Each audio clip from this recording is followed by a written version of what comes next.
master's degree to teach ESL, and then I came back and I did that after studying for 2 years to get my master's degree. That's a long-winded answer. No, great. Yeah. So now we'll get into the topic. So as an American, I often hear about free market and let the market decide. So what do you think? You talked a lot about government restriction in the talk. Do you think that was an advantage to Korea? And what's the disadvantage of having that much government regulation? Oh yeah, that's a good question. Yeah, talking about government regulation. Well, yeah, I think that one big positive aspect of government regulation is that you make sure that companies don't do bad things. I mean, one thing that you can do is you can kind of now. One bad thing about it, though, I should mention, is that sometimes the regulation goes too far. So, for example, it could be argued, I'll be careful how I say this, it could be argued that at least initially in the 1960s, there was too extreme regulation because a lot of the major industries were too much under the control of the government. So I think that there has to be some healthy balance for the relationship that the government has in the economy. Current day, how much of this regulation exists? Oh, in Korea? Yes. Oh, well, considerably less. Like I was talking to, I have a friend who works at the May 18th archive, and we were talking about the difference with Korea today compared to how it would have been 40, 50 years ago. He said in the past, whenever the government gave some guidelines or some orders regarding how to run their industry, the firms were obligated to listen. So they were very obedient to following that policy.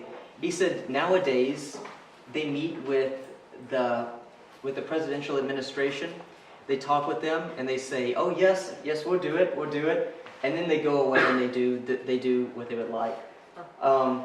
So this is an anecdote. This is not, but this is what a friend told me about this, who works at the May 18th archive. Oh, great. So you said that the Korean government was very responsive to the citizens of Korea. So, and that helped the economic lives of the people and their living conditions. So what other things have been helpful for improving the citizens' lives? Okay, yeah, and one thing I ought to mention is you don't see that big difference with the government being very responsive to the people until the late 1980s, right? So if it weren't for a lot of those democratic movements, Korea would not be as free as it is as it is today, or have the kind of level of democracy, basic democratic participation. But another good thing, though, that's been very helpful, there's been this new push to move Korea away from a learning economy, and maybe you've seen it in the presses, where they talk about a creative economy.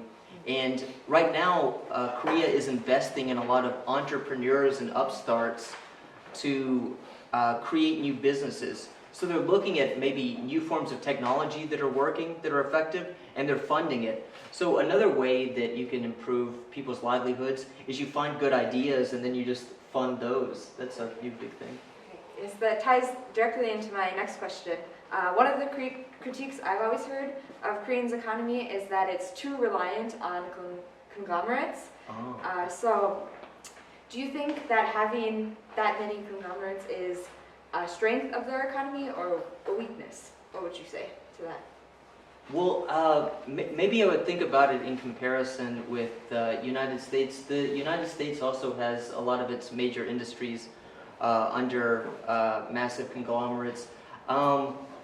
Honestly, I mean, if you're asking my opinion, I would prefer it not to be that way. But I think that's more or less the way that all major economies are operating today. And I don't see a way out of it, to tell you the truth. I'm very much open to hearing a way out of it, though. Yeah. So we have time for one more question today. If your question wasn't asked, I received many different questions. I'm sure the speaker would love to talk to you after the talk. So my last question is, what do you see as the future of Korean's economy with an aging population, low birth rates? What do you think the future is for Korea? Oh, wait, and I don't know that. But one thing. Oh, I'm sorry. One thing I will tell you though is one thing I would like to say to be very encouraging is those statistics about the birth rate. They're not inevitable. So whenever they say, whenever that economist statistic says that by 2060 there's only going to be 11% of a young population and the rest will be an aged population, it's not inevitable. So if new policies come along and if certain aspects like there's more work and life balance, there's more opportunities for people to get married and receive support, then those things could very well change by 2060. There's still plenty of time to make a lot of changes there. So I'm actually very optimistic about it. I don't read that and go, oh gosh, everything is doomed. I think that it's at least well worth looking at that trend and realizing, oh gosh, that's a bad thing. You don't want that. But yeah, it's a nice. I'm optimistic though that it could change though. Yeah. Well, thank you very much for answering my questions. Please join me in giving him a round of applause.